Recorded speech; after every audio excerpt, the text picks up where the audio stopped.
जानो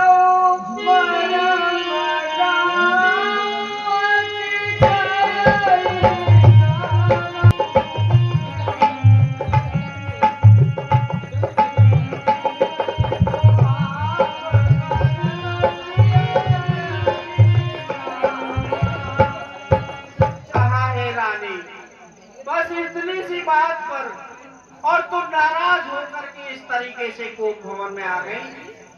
अरे दो वरदान की तो बात ही क्या है रानी, तुम 4 वरदान मांग लीजिए और मैं आह तक नहीं करूंगा रानी, लेकिन आपको खुशी से मनानी चाहिए राम के राज्याभिषेक की। देख लो महाराज, मैं कुछ भी मांग सकती हूँ। रघुकुल रीत सदा चली आई। रानी, हमारे कुल में कोई झूठ नहीं बोलता। रघुकुल रीत सदा चली आई, पर प्राण जाए पर वचन न जाई। ये हमारा प्रण है कि अगर हम एक बार किसी को वरदान दे देते हैं तो पीछे नहीं हटते। यही हमारे कुल की रीति है रानी। ठीक है महाराज, अपने दिल को थाम कर बैठिए, अब मैं वरदान मांगती हूँ।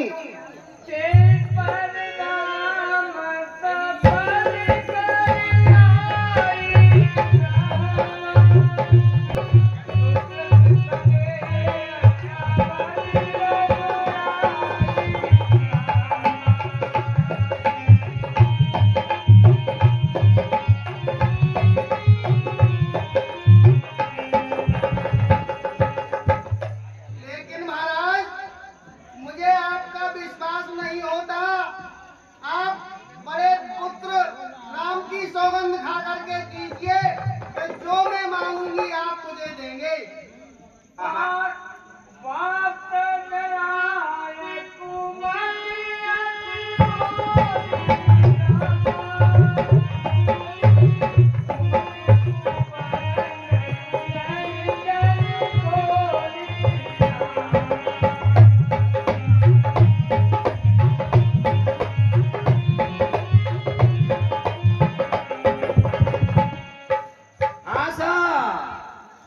राजा को सब तरह से पक्का करके ये कई कहती है कि मैं ऐसे नहीं मानूंगी, पहले मुझे वचन दे दो।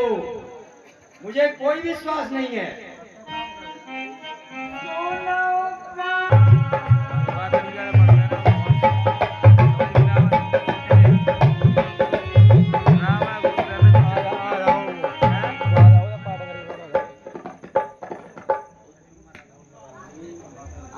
महाराज, अब मैं वर मांगती हूँ, सुनो। पहले वरदान में मेरे बेटे भरत को राजगद्दी दे दो महाराज।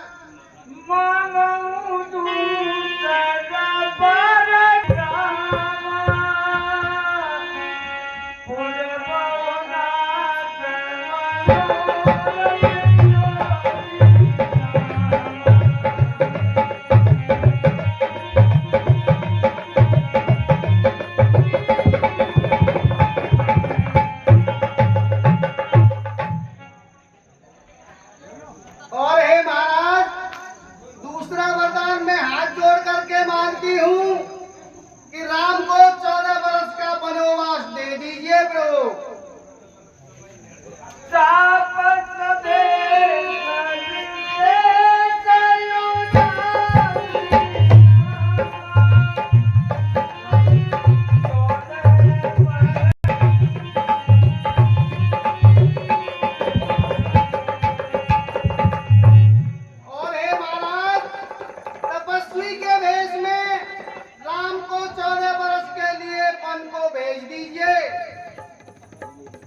यही मेरी दिल की इच्छा है।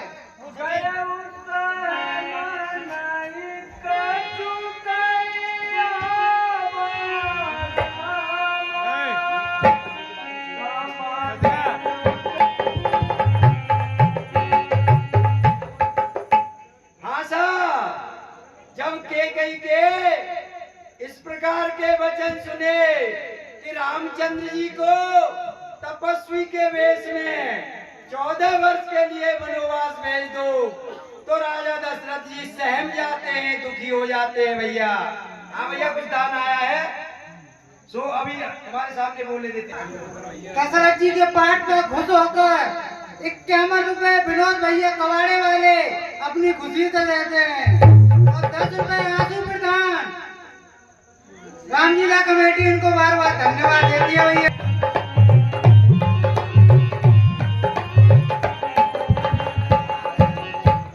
हाँ साहब, राजा दशरथ अपने मस्तक पर हाथ रखते हैं और दोनों नेत्रों को बंद करके भैया बड़े दुखी हो रहे, सोच रहे हैं।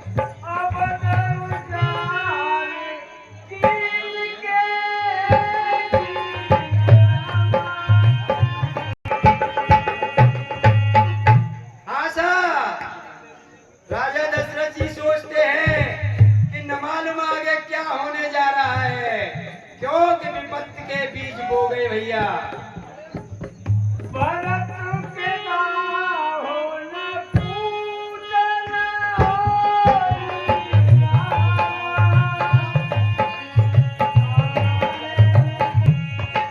हे महाराज, आप इस तरह से दुखी हो रहे हो, क्या भरत आपके पुत्र नहीं है?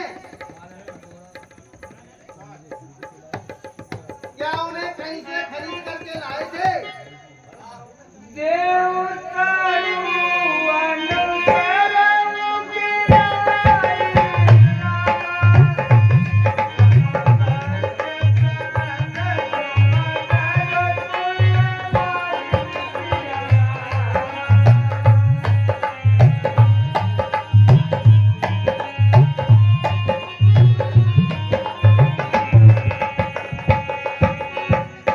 अगर देने हैं तो मुझे यही 2 वरदान दीजिए, नहीं तो अपने धर्म से आप नाट जाइए।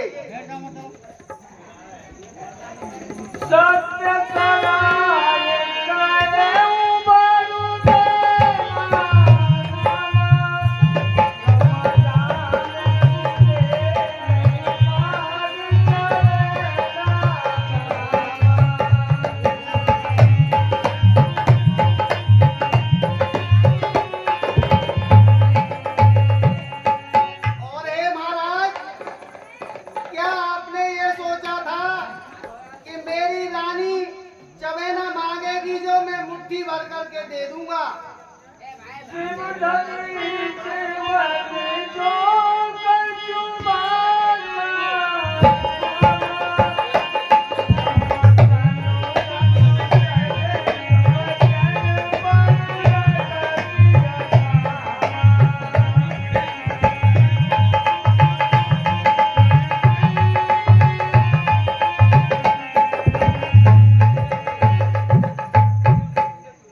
और हे महाराज, मैंने तो ऐसा कुछ नहीं मांग लिया जो आप ऐसे दुखी हो रहे हो।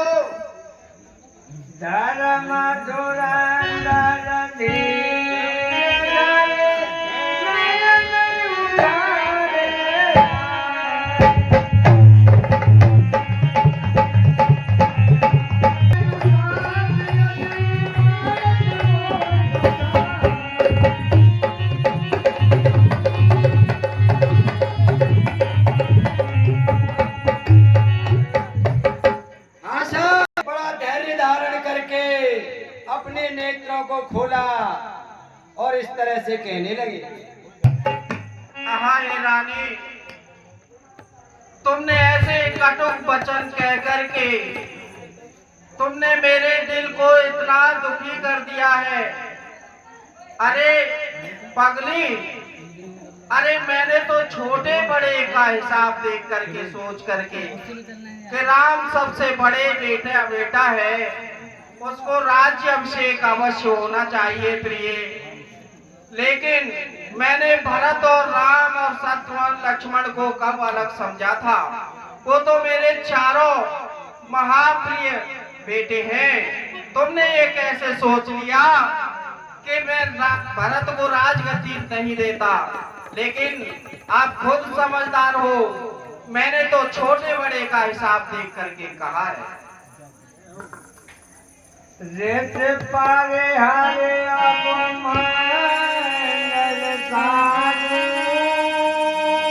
और हे प्रिय, तुम इस तरह से अपने वस्त्र और आभूषणों को फेंक करके बुरी तरह पड़ी हो। इनको सुसज्जित कर लीजिए और सुबह होते ही मैं भरत को राजगद्दी दे दूंगा। एक बात दुख लागा बड़ दूसर असमय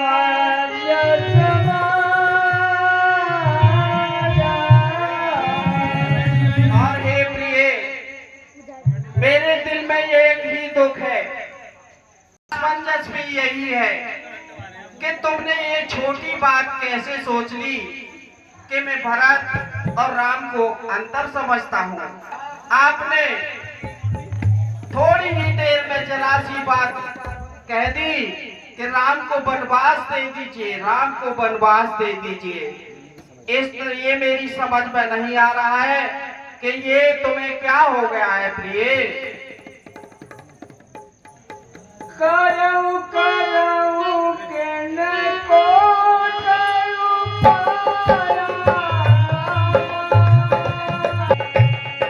हाँ हे महाराज, आप कुछ भी कर लीजिए, आपकी कोई भी चतुराई मेरे ऊपर काम नहीं करेगी।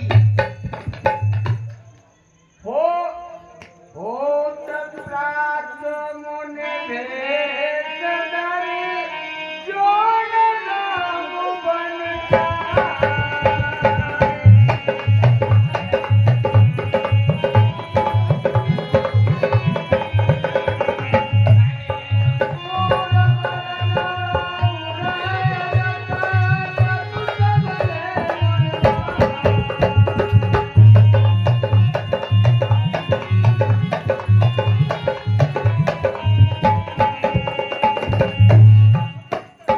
और हे महाराज, अगर सवेरा होते ही राम मुनि का भेष धारण करके अगर बन नहीं गया तो मैं समझूंगी कि आपने मुझे यह वरदान देने से इनकार कर दिया।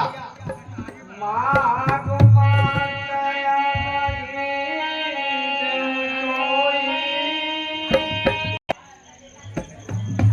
आहा हे प्रिय, तुम चिंता मत करो, मैं सुबह होते ही और भरत को राजगद्दी सौंप दूंगा। परंतु तुम ये गहने और ये कपड़े से सुसज्जित होकर के राज तिलक के लिए तैयार हो जाइए।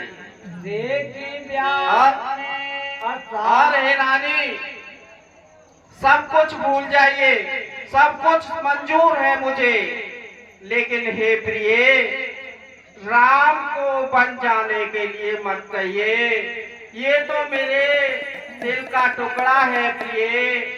राम को वनवास मत कीजिए, राम तो तुमको भी प्यारा है, सब माताओं को प्यारा है, इसके बिना मेरा जीवन नहीं रहेगा रानी, इसे माफ कर दीजिए। लेकिन भरत को राजगद्दी दे दूंगा, परंतु राम को वनवास न मांगिए। देखी प्यारे साजन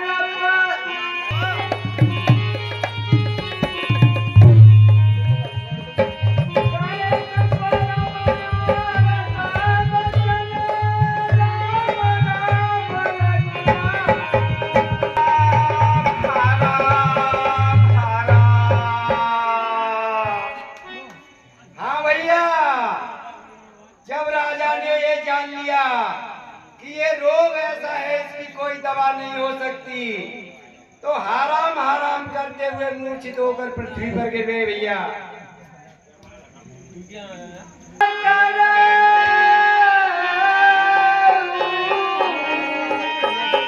हाँ हे महाराज, आप अगर इतने दुखी होते हो तो मेरे वरदानों को छोड़ दीजिए, और नहीं तो धैर्य धारण करके बैठिए।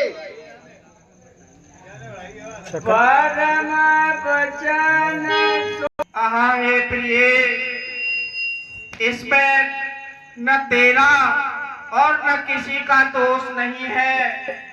ये तेरे रूप में मेरा काल आया है प्रिय, काल आया है। जब लग जियो कराऊं ये तुम मेरी आंखों से ओझल हो जाओ। मेरा दिल बहुत ही घबरा रहा है और मैं जब तक न कहूँ तुम मेरी आंखों के सामने मत आना। द्वार भारी भीड़ लग जाती है और सभी सोचते हैं कि आज क्या कारण है, महाराज क्यों नहीं जागे हैं। गए तुम सुमंत आ जाते हैं तो सभी कहते हैं कि आए सुमंत मंत्री, आप राजमहल में जाइए और कारण का निवारण करके आइए कि क्या कारण है, महाराज अभी तक नहीं जागे हैं। तो भैया सुमंत राजमहल के लिए प्रस्थान करते हैं। आशा मंत्री सुमंत्र राजा के पास पहुंचते हैं और राजा को प्रणाम करते हैं। भैया महाराज प्रणाम।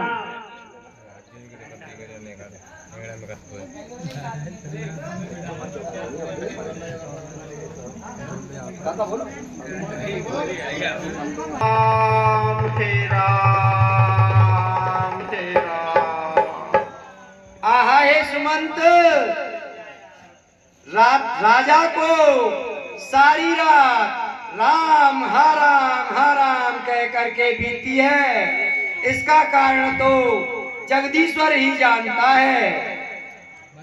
आनहु राम है बेगी बुलाई, समाचार तम पूछाऊं।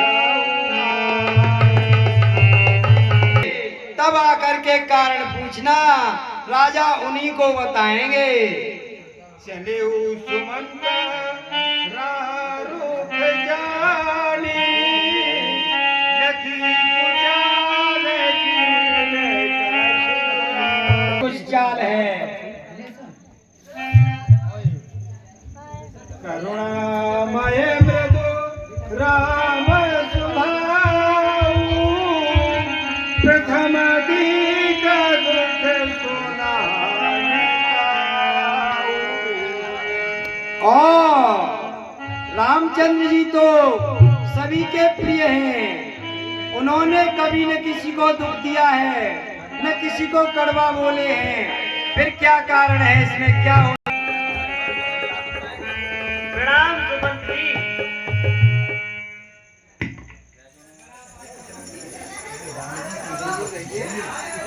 चिरंजीव रहिए।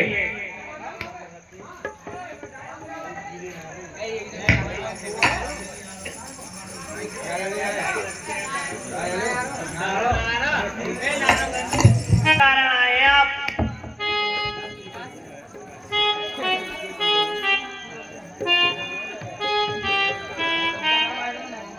देन कहे मोई द्वे बरदाना, मांगे जो कछ मोए सुभाना।